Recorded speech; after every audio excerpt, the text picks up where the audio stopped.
Okay, so first of all, I have to address the elephant in the room. Taxes are legally enforceable. That's without argument. If you try to avoid paying taxes, the government will fine you.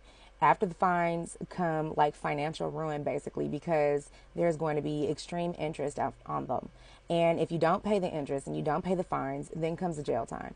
You can look to Wesley Snipes, and there are countless others who have been penalized severely for not paying taxes. And in the end, they still had to pay the money. Now, another equally disturbing fact is that a lot of people out there, especially on social media, think that this sovereign citizen movement is the answer. It is not. Let me be 100% clear that it is a scam. You cannot give me solid evidence that has not been misinterpreted, that it is like legal. Every single person, every single case that I have researched about the sovereign citizen movement has ended in a felony and jail time and excessive fines. This is a scam. Sovereign citizenship is not a real thing. The only thing that you can do to avoid citizen taxes is maybe give up your U.S. citizenship. And even at that point, it's not even 100% guaranteed that you will not owe taxes to the U.S. government as somebody who is naturalized here.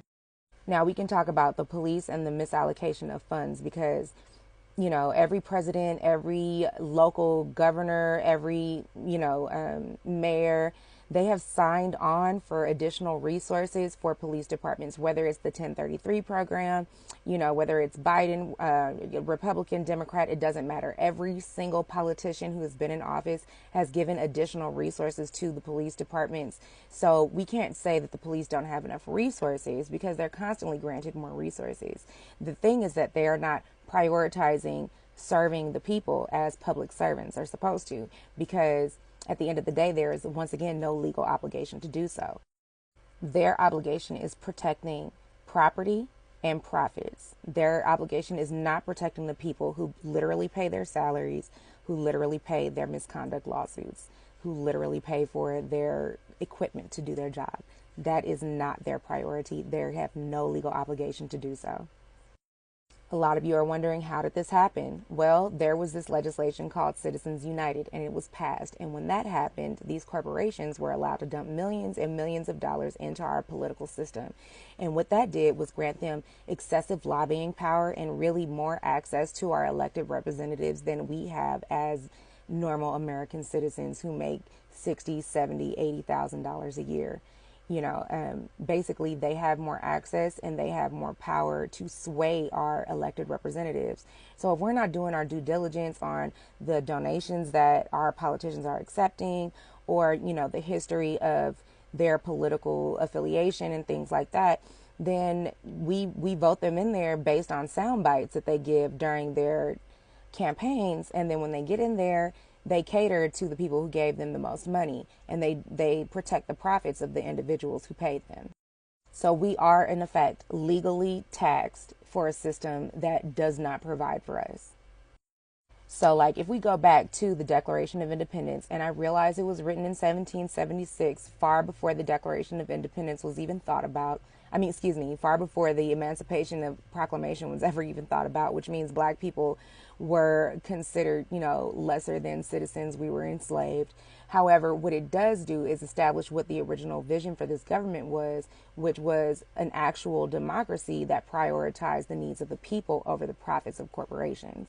So the issue isn't about more resources for police. What the issue is a government that prioritizes the profits of corporations versus the actual citizens that created it. So I guess the question isn't even why are we funding it, because we have no choice. The question is, how do we change this?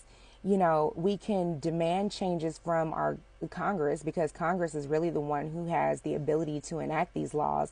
Number one, the law that forces us to pay taxes, but also the laws that force the police to change their prioritization. So, maybe we email our elected representatives, maybe we stage protests. But, our hands are kind of tied, because another thing that people don't realize is that the U.S. government has legislated themselves out of being held accountable. You can't even sue the government without their permission. And, if you're watching this video and you feel some type of way about me making critiques about the U.S. government, listen, my ancestors were kidnapped from various countries and brought here. I've been here for generations. I was born here. I'm a U.S. citizen. It's literally my job. It is my civic duty to pay attention to what's happening in this country, to critique it, and to be invested in changing it and making it better for future generations. So instead of being mad at me for having educated arguments and trying to incite, discourse about this, maybe join in on productive conversation so we can figure this out.